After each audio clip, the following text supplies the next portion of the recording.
Bad news for guys like Nick Walker and Michael Krizo. The best thing for those guys is those big monsters, such as Big Ramy, winning the show. Once you have aesthetically pleasing guys moving up, you're about to look like a box if you don't have the lines.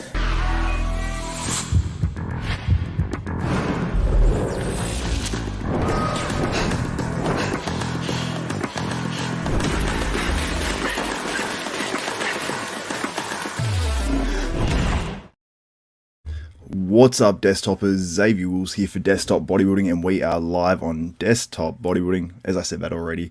But we're comparing Nick Walker to these other freaks, and Terrick El Guindy. He's an IFBB Head judge. He's the host of Primetime Muscle on Mr. Olympia TV, and he had some very interesting words, as well as Chris Cormier, and also Tim Wilkins as well. Very, very good show. I suggest you guys check it out. The link is in the description below. On the video we're going to be discussing his comments, and he says it could be bad news for guys like Nick Walker, Michal Krizo, and he also mentions Big Ramy as well on the latest episode. So we're going to get into that pretty much straight away, but I want to encourage you guys, if you like and appreciate this content, and if you're watching live or on replay, give the video a thumbs up, smash that like button, also subscribe and hit the notification bell button. But let's get into these comments by Terrick El Guindy on the latest episode of Primetime Muscle on Mr. Olympia TV. Andrew Jacked. Him, Andrew Jacked, and Samson Dauda. And obviously, we got to put Derek in there. They're the most genetically gifted guys. If Andrew Jacked and Rafael Brandao have backs, then you can start going into the 90s. Flex Wheeler, Chris Cormier, Sean Ray, everybody looks pretty.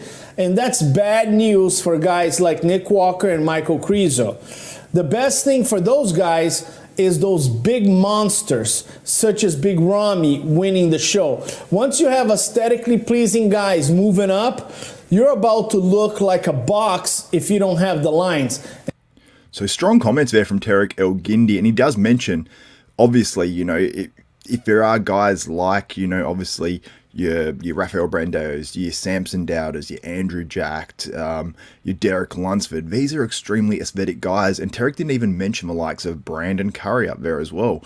We have a lot of aesthetic guys in bodybuilding right now, and I think that that's great for bodybuilding, but not only is it great for bodybuilding, it's just great for the overall appeal of bodybuilding, which I suppose is why it's great for bodybuilding. So some very, very good points there by Terrick El Guindy, and it seems to be what the fans in general want. Now, there's obviously hardcore Nick Walker fans, there's hardcore Michal Krizo fans, there's hardcore Big Ramy fans, and they have their merit as well, and there's always going to be appeal for those physiques, but obviously there is some sort of a lean, at least it seems like, by the bodybuilding community for these aesthetic physiques.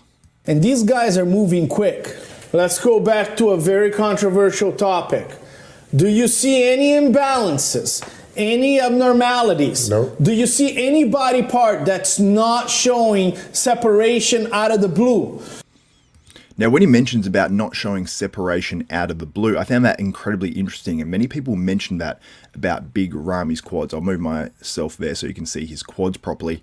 So you can see there on Big Ramy's quads, he seemed to have less separation than previous years. So the 2020 version is on the left-hand side. I believe this might have been by Superset Man as well. So shout out to him if this image was his. And you can see there's just a bit of a blur on the quads. Now, different photos, different lighting. I understand all those aspects of it. But I just think that Big Ramy did lose a little bit of that in the quads, but his quads overall were bigger. You look at the 2020 version on the left and you compare it to the 2023 Arnold Classic version, and his quads certainly look bigger, but they are a little bit blurred. So Terrick El Guindy, when we go back to those comments, it makes a little bit more sense. So let's play that again. Any abnormalities? No. Do you see any body part that's not showing separation out of the blue? So there you go, there's the comments there from Terrick El Guindy, and let me know what you think about Big Ramy and his package of the 2023 Arnold Classic. We've got some more comments from Terrick as well, and we'll get to those.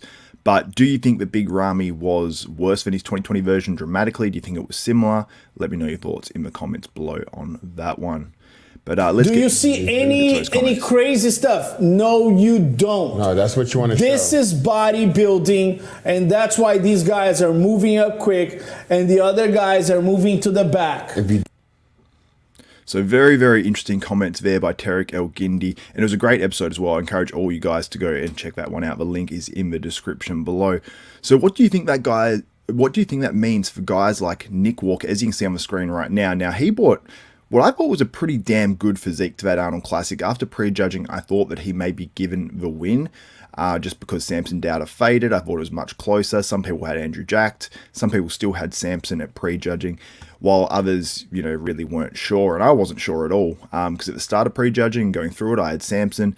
And then as it went on, I sort of leaned towards a Nick Walker and thought maybe that Andrew just needed a little bit more in terms of fullness. And then at finals, I think it became more evident that Andrew was in third and that Samson was, winning the show, at least for me, in finals. And I had Nick Walker sort of in second. So the judges, I think, really, really nailed it. But I think overall that there definitely is a lean for guys like Samson Dauda, guys like Andrew Jacked, as we bring Andrew Jacked up on the screen right now. It's just a pretty aesthetic physique, which is going to, I suppose, lead more guys to get into the sport. Now, we had that already with classic physique. We've seen, obviously Chris Bumstead, the popularity of that is getting so many more new young guys into bodybuilding in general. And I think it's feeding the open class, because you look at where open bodybuilding is right now compared to where it was, say, many people sort of bring up the 2019 Mr. Olympia. And someone saying they wish I had my accent. That's a first for that. So thank you, JC or J Cherry. That's much appreciated.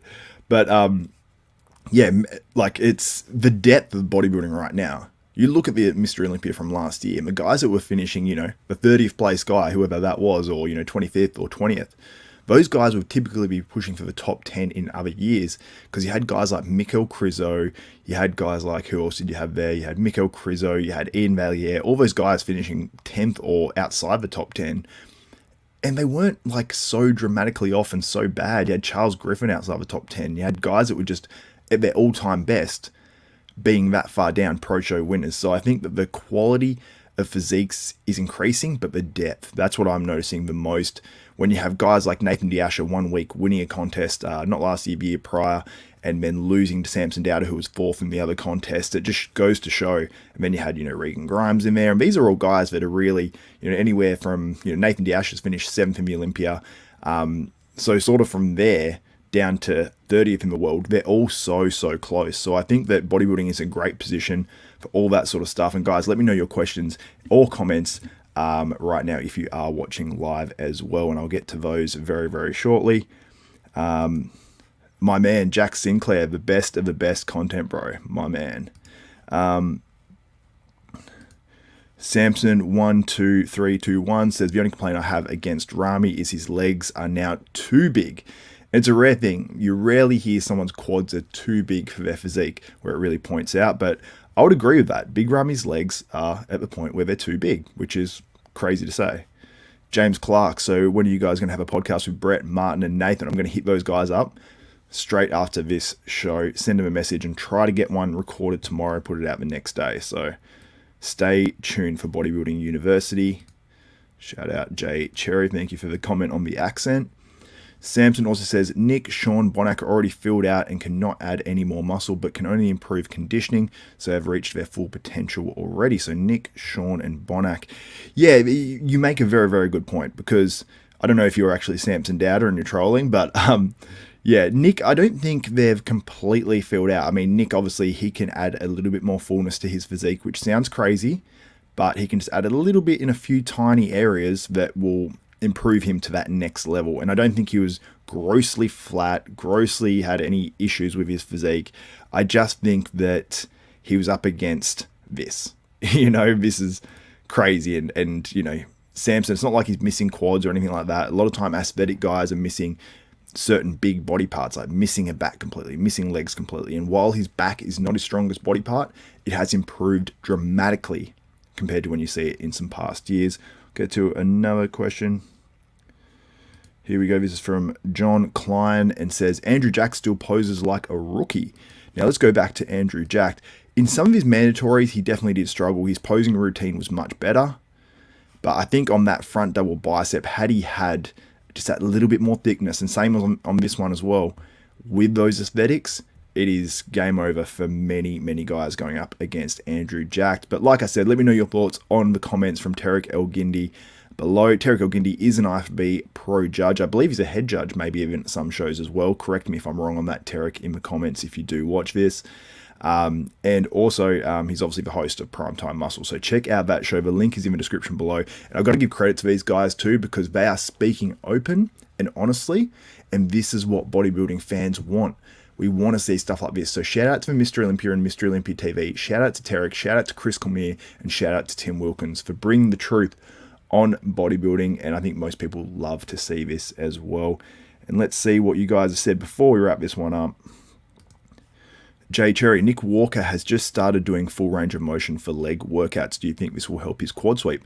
Possibly, because sometimes depth is the thing that actually activates that outer quad. So he may not be hitting. Let's go to Nick Walker quickly here. I might have to get rid of your comment to actually bring this up properly, but we will see. Now, look at his quads there. So you can see up at the top of his quads where it sort of goes in a little bit on both sides. That might improve that a little bit. That might just be his insertion point. So I don't know if that will ever sort of change there. But if you can just add that little bit more meat on those outer sweeps, and I don't think his legs were honestly down that much. I just think it was more of a lineup than anything that hurt him. But if he can just build that up a little bit more, just have that little bit more meat on the outside without growing his waist, I think that Nick Walker can do serious damage. Obviously, he already has. He's won Arnold Classic titles, came third in the Olympia, but he can do maybe even more than that. And I don't want to say that Nick Walker can only win if guys are off, but that obviously gives him his best chance. Also, I know you're not Samson Dauda. He's had this YouTube account for 15 years. That's cool. Andrew poses like Flex Wheeler and knew his body better. He could place. If Andrew posed like Flex Wheeler, he could place higher. Andrew got best poser too. Lol. Andrew could field up and pose better. Could beat Nick and Samson. Yeah, absolutely. If Andrew Jacked posed like an absolute pro, like a Terrence Ruffin or something, honestly, it would place him higher. That's how important posing is to Andrew Jacked, in my opinion. Derek, Hardy, Samson, top 3 at the O from _. Really? Very good chance of that. That might be my predictions also.